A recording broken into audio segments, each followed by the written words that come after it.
Hey there, bookworms. Welcome to Pouring Over Books, a podcast where we dive into the books we love and maybe a few we didn't. I'm your host, LaShawn, and every week I'll be deep diving into what I'm reading, recommendations, and talking about all the things that we love about books. So grab your favorite coffee or tea, find a cozy spot, and let's get ready to pour over some great books together. Hello, friends, and welcome back to the Pouring Over Books podcast. My name is LaShawn, and I am your host. And friends, the holiday season has arrived. In this house, and on this podcast at least, in my house, I cannot put up my Christmas tree until after the 26th of November every year because that is my son's birthday. He was born on Thanksgiving, and he is heavily into Thanksgiving and thinks it is the holiday's forgotten holiday. So we do not put up the official Christmas tree due to a long-standing agreement with him because he feels like if you forget Thanksgiving, you forget him, which is impossible, but I understand. But anyway, 'tis the season of Christmas movies, Hallmark Christmas movies, Christmas decorations, Christmas music, endless promotional emails, and Christmas romances, friends. I love a good holiday themed book.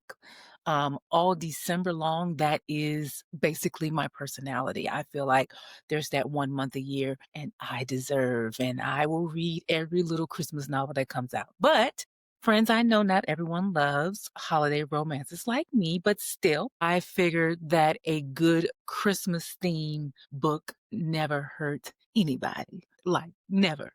So, for this episode, I decided that we are going to talk about 5 Christmas themed books to add to your TBR this holiday season. I've included a little bit of everything for everyone to enjoy, including, yes, a romance, because every holiday needs a little romance Christmas cheer. So, let's get started. Let's start with a classic that I consider a Christmas novel, which is Little Women by Louisa May Alcott. It's a true classic that follows the lives of Jo, Meg, Beth, and Amy March, 4 spirited sisters living in Civil War era America. We join the Marches as they navigate New England life with a father at war, financial hardships, and the lure of a young, handsome young man next door. I consider this a Christmas novel because in one of the scenes of the book, the March sisters decide to give up the Christmas breakfast, which they have so been looking forward to a family who is nearly starving. It is heartwarming, it's sweet, and even though it's not a traditional Christmas novel, I feel like it has a Christmas setting. So here we are. These are the set. So, those people who are like, it's not a Christmas novel, I say to you, Die Hard is not a Christmas movie, but here we are. The next book I have on my list for you is a mystery, Hercule Poirot's Christmas by Agatha Christie. The premise. On Christmas Eve at Gorston Hall, the Lee family celebration turns deadly when their cruel patriarch, Simon Lee, is found murdered in his locked bedroom. With blood on the floor and secrets in every corner, Hercule Poirot arrives to uncover the truth. Surrounded by suspicion and hidden grudges, he must determine which family member turned a festive gathering into a night of murder.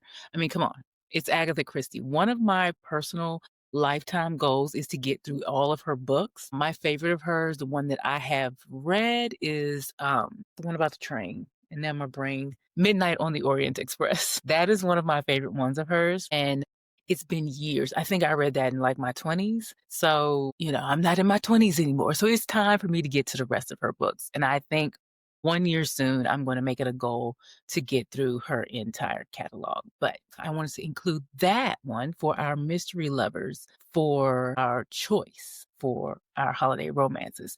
Now let's get to a romance. Good Spirits this is a new book. It just came out this month. And let me tell you about it.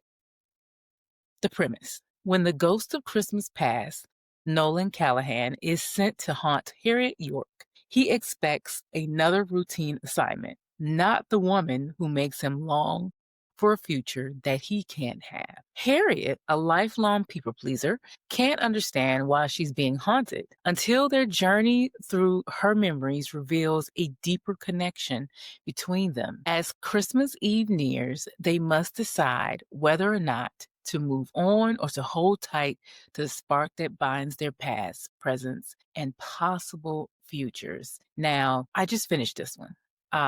And I'm just going to go ahead and tell you it was the perfect combo of a traditional Christmas story because Scrooge, A Christmas Carol, so she's being haunted like Scrooge was, except she is far from Scrooge. But it's like a traditional Christmas story with a romantic twist. I loved it. It was sweet. It was cute. I gave it a 4 out of 5 stars. So I highly recommend that one if you are looking for a romance novel. The next book on my list for you all is a kids classic that is for everyone, The Grinch Who Stole Christmas by Dr. Seuss. Now, How the Grinch Stole Christmas is a classic holiday tale by Dr. Seuss about the bitter, green-furried Grinch who lives alone on Mount Crumpet, overlooking the joyful town of Whoville. Annoyed by the Who's annual Christmas cheer, the Grinch devises a plan to steal their presents, decorations, and food in hope of stopping the holiday altogether. But when he discovers that Christmas spirit comes from love and togetherness, not gifts, his heart literally grows 3 sizes, transforming him from a grump into a guest of honor at Whoville's Christmas feast. It is a classic. I watch the movie every year. I have Grinch-related Christmas gear that I have already started wearing, and I'm not ashamed to say so. Everyone should read it. Everyone should watch the movie. Jim Carrey does an excellent job. Even the cartoon, because the face, the smile, watch it. It's perfect. You can read it to yourself. You can read it to your kids. The last Christmas book I have on my list is for our nonfiction friends. It is Christmas, a Biography by Judith Flanders. In Christmas, historian Judith Flanders explores how the holiday has evolved from ancient worship to modern celebration. Tracing its journey from the Roman Empire to today, she reveals the complaints about the excessive feasting began centuries ago. Gift wrap is a 20th century invention, and Santa may have Swiss roots. Blending history and humor, Flanders shows Christmas as both sacred and secular, a mix of faith, festivity, and family that's always changing, but yet somehow timeless. I am actually quite interested in that, and I don't do, you guys know I rarely do nonfiction books. But anyway, I know that is a short list because that is literally the end of my little list. But it's holiday season, friends, and I know you will be busy. I just wanted to add a few options to your list this year that are Christmas themed. And plus, since the holiday season is upon us, I know that we're all busy. So I'm trying to keep these episodes just a little bit shorter than usual, like bite-sized. But anyway, let's get to what I am currently reading in my reading life. I am going to admit I am currently on a mission to read only books that I own or that are already on my Kindle, because your girl has 27 advanced reader copies to get through and an unmentionable number of books on my bookshelves that haven't been read, and books that are on my Libro FM playlist that I need to listen to, and books from the library. I could literally not buy another book for like the next 6 months, hell, probably until the next year, and not run out of books to read, friends. So my goal for the rest of this year is to only read books that are already downloaded from my Kindle, already checked out from the library, or on my bookshelf. I will say the exception is Brimstone by Kaylee Hart that comes out next week, I think, because I've been waiting for that book all year, and it's the last book I'm going to buy myself for the rest of the year. I swear. Anyway, it's harder than you think, like I said, because I literally discover new books every day on these internet streets. Not so much book talk, but Bookstagram. The people I follow on Bookstagram always have a good book for me, and I'm susceptible. So what I'm trying to do now is if I see a book, I'm just trying to save a screenshot of it, and I'm adding it to this little list, this little section I have. I use Notion as like my little life planner, life gatherer. And it has like all these sections. And one of my sections is my TBR, And I literally just, it's one part of it is just a list of books, and the other part is just for screenshots of books that I want to get to. So I will add those books, any books that I see from now to January 1st. I'm going to just go ahead and add to that list and get to them next year. Anyway, let's talk about what is currently on my list, despite all of that. I just finished reading Picture Perfect by Tessa Bailey. It is the fourth book in a series in her Big Shot series. Let me go ahead and tell you what it is about. Boston Bearcats rookie Robbie Corrigan is living the dream. He's made it to the NHL. His best friend, teammate, and fellow orgasm donor is his roomie, and the women of Boston love them both. Life is sweet. That is until he meets Skylar Page, Division I softball pitcher, girl least likely to take anyone's bull, and the one member of the opposite sex immune to his charms. Robbie might be dazzled by the badass pitcher, but Skylar pegs him as a filthy player and wants nothing to do with him. But when he discovers that she's carrying a serious torch for her brother's best friend, Robbie knows he should just go ahead and go back to clubbing and leave her alone. But he can't seem to leave. So he and Skylar go on a romantic quest to land another man, and a series of hijinks ensues. Okay, listen. Reading a Tessa Bailey book is not a deep experience. It's not rocket science. Boy meets girl, he usually falls hard or falls first. There's tension, then hot smutty times, a misunderstanding, and then a happily ever after. There might be a small side plot to move us along. Most likely there is, and usually it's plausible. She does understand that the sexy times are supposed to give the characters more emotional connection, but be prepared for some sexy talk that may make you roll your eyes just a bit. Maybe it's just me. I just have certain words that I just don't want to hear, but I roll with it. It is, frankly, I will say that I will go as far as to say I have never regretted reading one of her books. Like, they're not all my favorites, but I usually have a good time. I gave this one a 4 out of 5, which is really on par with the rest of the series. The last one, Dream Girl Drama, was my fave. The one before that was not, but it was like an anomaly in the whole series. So moving on. Let's get to what I'm currently reading. I am currently reading Cursed Daughters by Oyinkan Braithwaite. This, like I said, I think I talked about this on my last episode. This is a read with Jenna book club pick, Jenna Bush Hager. And the second novel of the author of My Sister is a Serial Killer, which, like I said before, that was one of the most chaotic books I've ever read. But this one, let's tell you about it. When Ebon gives birth to Iniji on the day after her cousin Monife is buried, the family believes Monife has been reborn in the child, destined to repeat her tragic fate. Bound by a generational curse that drives men from their home, 3 generations of Faladun women live with heartbreak and abandonment. Now, when Iniji falls for a boy, she saves him from drowning. She confronts her family's dark legacy, seeking answers in the spiritual depths of Lagos. To find peace, she must decide whether to surrender to destiny or to finally break the cycle of loss and silence haunting her bloodline. I talked about this one last week. I am actually listening to this one. I used my hours on Spotify for this one because the book is only 8 hours. So I was like, okay, that's perfect. I'll use it for that. And so far, it is excellent. I'm really loving the narrator and how she reads the book. But I'm going to go ahead and admit that I am still currently reading Blood Moon by Brittany S. Lewis, which gives Twilight, The Vampire Diaries, and the original vibes, those CW vibes, the network back when all these shows were on, but make the main character Black. It reads a bit young because the character is her first year in college, and I think that is what keeps slowing me down. I keep getting distracted. I started reading this the weekend I started my marathon. Ran my half marathon. So I think I had negative connotations for it for a minute, but I picked it back up this weekend and was like, oh, this is good. It is moving along nicely now.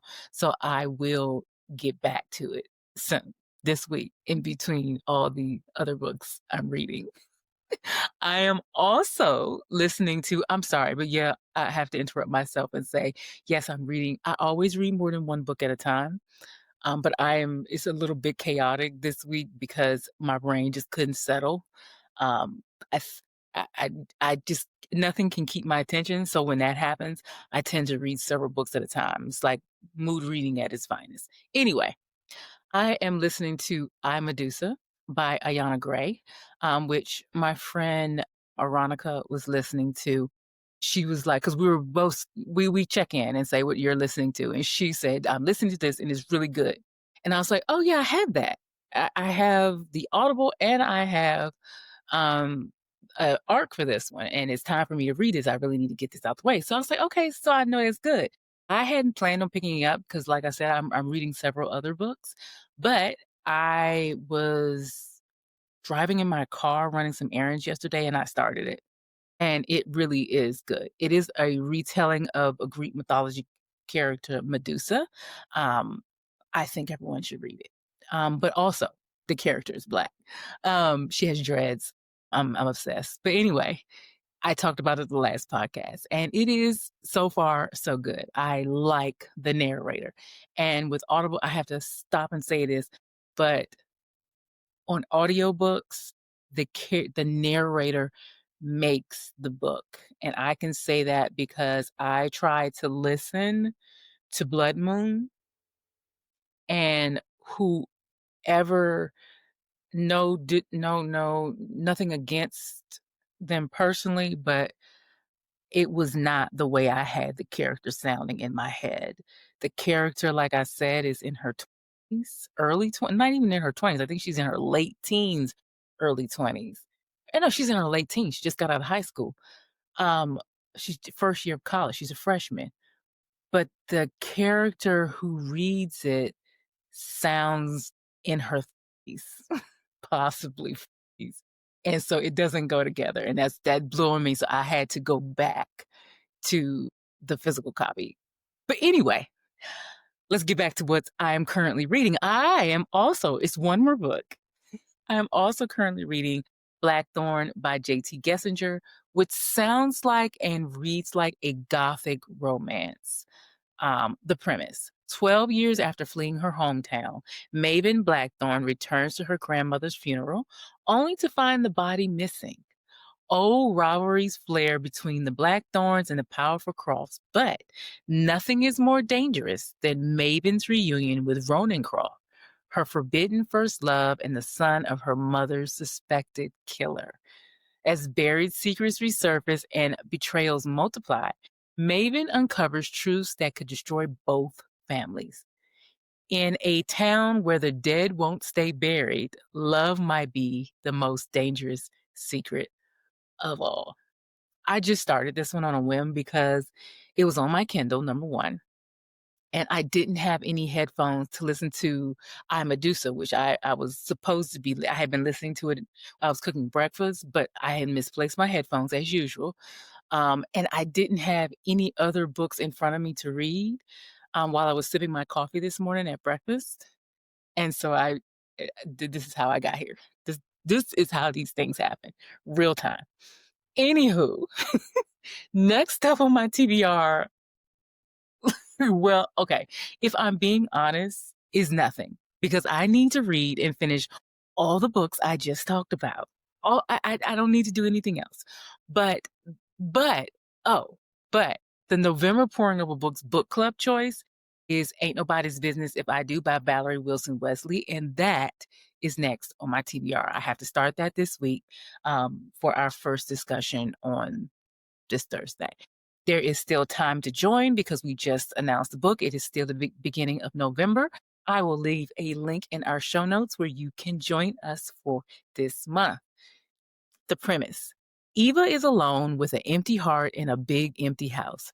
Hutch, her husband, fears he is falling in love with the neglected wife of his wealthy philandering best friend.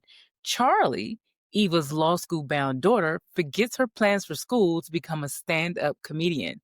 And Stephen, Hutch's son, harbors a secret that will rock his father's world. And into the mix strolls Isaiah Lonesome, Charlie's ex-boyfriend, a handsome hunk of a 28-year-old jazz musician who will teach Eva, her mama, to play some lusty new riffs on Love's oldest song. And in the end, everyone learns that when it comes to living life to the fullest and in the quest for true love, it ain't nobody's business how one goes about it. My one of the book club members said that she had started it and she said, "Oh, it's really good." And she was like, "I'm just waiting for it to turn messy." And I'm like, "Yes, I'm hoping it's messy." And I really think it is. There is supposed to be one more book this year for our this year's list of book club books, but now I'm looking at the holidays and things and noticing that I didn't plan that too well. So we might skip that last book. Um, even though it is a book I'm sure some people have been looking forward to, but I might just be like, read it on your own and we might just discuss it at the end of the month, depending on how I'm feeling. But but we as a book club have chosen a theme for the next book club, and I will announce that week after next. So stay tuned. I think it's going to be an interesting year and theme. We might have to expand our reading to 6 weeks instead of 4 weeks. Due to the nature of some of our books, I've made my list and I've checked it twice, and I'm excited, but also a little nervous. But I can promise you that the next year will be enjoyable, enlightening, sometimes a little scary, but maybe a little educational too. Um, we aim to please. I want you to learn, but I want you to enjoy what you're reading at the same time. And I want to foster good discussions. And I think the list of books that I am forming for next year's book club will do exactly that. I don't want to be cryptic, but stay tuned week after next. And I will be talking about that and how you can join us for next year. I believe that episode will go, like I said, that week's going to go up to episode. The episode's going to go up the week of Thanksgiving or the first week in December. We'll see. But anyway, all right, friends, that is all I have for you today. As always, if you enjoyed listening, I'd love it if you would follow me on Apple Podcasts or your favorite podcast platform. And if you have a minute, please think about leaving a review on Apple Podcasts or sharing the podcast on social media. It helps us grow and find other bookish friends like us. And if you'd like to connect with me, you can email me at pornoverbookspod@gmail.com. And you can also connect with me at my personal social media at LaShawn Wiltz on Instagram or TikTok. Yeah, that's it. Okay. Thanks again for listening, friends. I will talk to you soon. Bye bye.